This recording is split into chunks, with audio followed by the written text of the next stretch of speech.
Hey, Splendid Snake here with another custom figure review. Here we have the Marvel's Blade figure. Big fan of the movie trilogy. I brought this figure years and years and years ago. I got the Marvel Legends one, which came out in series, I don't know, 8, 7. 7 sounds about right. I don't know. It came with the blade, it came with the leather removable jacket, the sleeveless top, and his other legs. And I liked the figure when it first came out, and I thought it was pretty cool, and I was really stoked to have a Blade figure. Then, like, over the years I've kind of gone, I don't actually like this figure all that much. I think the sculpt in the face is pretty good. I think the sculpt in the torso is pretty good. And that's about all I really liked. His shoulders were ridiculously stiff and did not want to move ever. His biceps just looked weird. And his hands were angled so weirdly that he didn't want to hold any of his stuff. Not to mention that he came with a handgun which was the size of some small artillery. But he did have some great things, like he came with the sword and he came with his glaive. And like I said, he has a really nice, his body armor is really nicely sculpted. Anyway, sorry. I was tinkering around with a few ideas of late, as I do. And I came up with this concoction of using the Nick Fury's upper jacket and sleeves, or arms really, and then the waist, or the crutch, is, I believe, Wolfman or Werewolf off of the Marvel Legends Monsters box set. And then the legs down are an Angel figure for Buffy and Angel. And the sunglasses, I lost his ones, as you do. So these are Cyclopses off of X-Men 2. As I never used them on my Cyclops figure, I figured why not. And I've glued them to his head so they're not coming off. As much as it's cool to have removable things, it sucks when they go missing, which they inevitably do. So yeah, as you can see, his coat's somewhat different to the Nick Fury's jacket. It's basically the upper torso is Nick Fury, or the jacket rather, and then I got some synthetic leather fabric, which I've used in quite a few of my customs, and I made a coat, and I've painted it red. Wasn't sure how it was going to come out, and wasn't sure if it was going to rub, but it's doing really nice, and it looks pretty good in my opinion. It looks much brighter on camera than it does in the naked eye. It's not that bright, but I like it. I kind of like it so it's not so bright. What else have I done with this guy? As you can probably notice, he's got a shotgun. This was actually I believe a Resident Evil 2 Leon. Yeah, Leon S. Kennedy figure from donkeys and donkeys ago. With some cocktail sticks for the spikes, for the silver stakes rather, epoxied around for the fitting, trimmed down and painted. Simple, done, looks just like the one off the movie. So very happy with that. He's also sporting 2 silver pistols. These were probably the hardest part to do. I haven't added the extra bits which he does have, for the simple reason these were the standard ones which came with the Avengers movie Walmart exclusive Nick Fury, and his pistols in Blade 2, so I'm trying to think which movie, they're basically the same as this, but they have a little bit that goes over and have an extender on the barrel. If I did do that, which I was contemplating, I wouldn't get them in the holsters which I've had to attach to him, so I decided to leave them off. I kind of would have liked them, but I don't mind at the same time.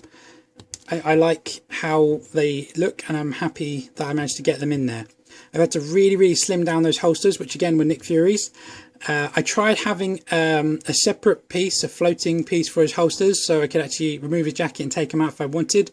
But when I did that, they just were puffed out like that. So it just wasn't the good fit. So I've decided to trim them down as best I can and just glue them straight on. In doing so, I've had to move his ammo pocket. So a lot of little tweaks here and there to get this guy to fit. My probably biggest gripe was how much I took out from his back to allow his sword. I kind of wish this was a bit neater and not so much, but as you can see, it's still really tight. But I kind of had to, else it just wouldn't go down. And I have painted the silver, and all of that silver paint has come off in removing it, so that's annoyed me. But I'm going to try and work on something better. What else have I done? As you can see, he's got epoxied some straps. The only real epoxy on him was these straps. Didn't do anything else. I made a holster for his gun, which I've also made. I'll get to that in a sec. This was a disposable razor casing. Just trimmed it, stripped it, and it works perfectly. And his gun was made from scratch with various pieces of other weapons. It's meant to look like his little Uzi thing. It kind of looks like it. Probably could be a bit better, but I really like it. And I'm very, very happy with it. It looks a bit more technical than just like a big old box sticking on the end of it. But I do really, really like it, and it fits in his hand very nicely. So you can get some pretty cool poses out of that, if he wants to stand. That looks pretty awesome. Loving that. What else have I done? That's actually basically it. I basically gave his trousers and the paint job and his hands paint job. Didn't paint the coat. Glued these closed so they weren't so puffy, and they look quite nice. So yeah, I'm really, really happy with it. The articulation. The head is on a ball inside the chest, so it kind of get a bit of a rocker. It does go back, it does go forward, but the coat kind of blocks it considerably, especially when the sword's in his back. Arms are on balls, so they can go up that high. Full 360 degree around. Ratcheted as well. Bicep rotation, full 360 degree. Double in the elbow, very ratchety. Wrist, full 360 degree, and you can pivot from that to that. Zoom out for the rest of it. He has a diaphragm joint, which is not hindered at all by the pistols or anything, so he can bend over that much, back that much, plus full 360 degree around. Nothing in the waist, so I had to glue that on. T-cut hips, so you can go for a Spartan kick of that, and a split kick of, well, pretty much that. Double in the knees. Ankle point from there to there. Toe point from there to there. No ankle pivot. So, yeah, that's his articulation. Now, I'm currently working on improving his glaive, because the one that came with him was just so big. It was cool that it collapsed and all, but it was just so big. So I've cut it in half, and I'm trying to see if I can make it a bit smaller. But it's just, like I said, it's just so big, and it's not that strong right now, so we shall see. If I do something, I will show you guys, but right now, not too sure. But there we go. That was just a quick little review. That is my Marvel Legends Blade 2. Probably the best description.